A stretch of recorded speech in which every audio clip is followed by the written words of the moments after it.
18ാം ലോക്സഭാ തെരഞ്ഞെടുപ്പിന്റെ ചൂടിലാണ് 13 സംസ്ഥാനങ്ങളിലായി 88 മണ്ഡലങ്ങൾ. കടുത്ത ചൂടിനെ പോലും അവഗണിച്ചാണ് വോട്ടർമാർ അവരുടെ വോട്ടവകാശം വിനിയോഗിക്കാൻ ബൂത്തിലെത്തുന്നത്. കേരളത്തിലെ 20 ലോക്സഭാ മണ്ഡലങ്ങളിൽ ഏറ്റവും കൂടുതൽ ഉറ്റുനോക്കുന്നത് മലബാറിലേക്കാണ്. 2019-ൽ UDFന് ആധിപത്യമുണ്ടായിരുന്ന മലബാറിലെ ലോക്സഭാ മണ്ഡലങ്ങളിലേക്ക്.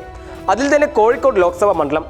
UDF സ്ഥാനാർത്ഥിയായി സിറ്റിംഗ് MP ആയ MK രാഘവനും CIT നേതാവായ എളമരം കരീമും BJP സ്ഥാനാർത്ഥിയായി MT രമേശും കടുത്ത മത്സരരംഗത്തുണ്ട്.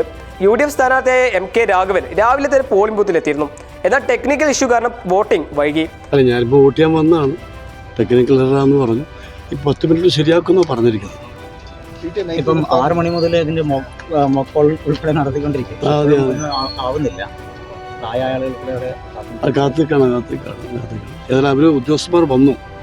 സമയം നീട്ടിക്കൊടുക്കാന്നുള്ള ആവശ്യമാണ്. സംശയം എന്താ? ഇപ്പോൾ ഇതിലിപ്പോൾ രാവിലെ ആളുകൾ ക്യൂ നിന്ന ആളുകൾക്ക് അത് സമയം നഷ്ടമുണ്ടല്ലോ. അത് വൈകുന്നേരം നീട്ടിക്കൊടുക്കണം, നിർബന്ധമായിട്ട്. ഞാൻ കലക്ടറോട് സംസാരിക്കുന്നു. സമയം നീട്ടി നൽകണം, നിർബന്ധമാണ്. പലയിടത്തും വരുന്നുണ്ട്. ഉണ്ട്. കാരണം ആളുകൾക്ക് രാവിലെ ഒന്ന് വോട്ട് ചെയ്ത് പോകാൻ ആളുകളുണ്ടാവും. പക്ഷെ അവർക്ക് സമയത്ത് പോകാൻ കഴിയില്ല. ഇവിടെ ചില മറ്റു കാര്യങ്ങളുണ്ടാവും, സ്വന്തം കാര്യങ്ങളുണ്ടാവും.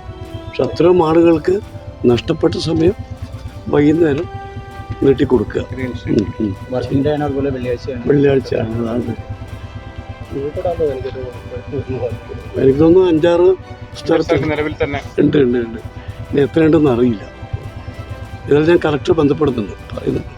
എന്നാൽ പോളിംഗ് വൈകിയതുകൊണ്ട് സമയം ഇനി നീട്ടി നൽകണമെന്നാണ് UDF സ്ഥാനാർത്ഥിയുടെ അഭ്യർത്ഥന. സംസ്ഥാനത്ത് ആകെ ഇതുവരെ 40% പോളിംഗ് ആണ് രേഖപ്പെടുത്തിയത്.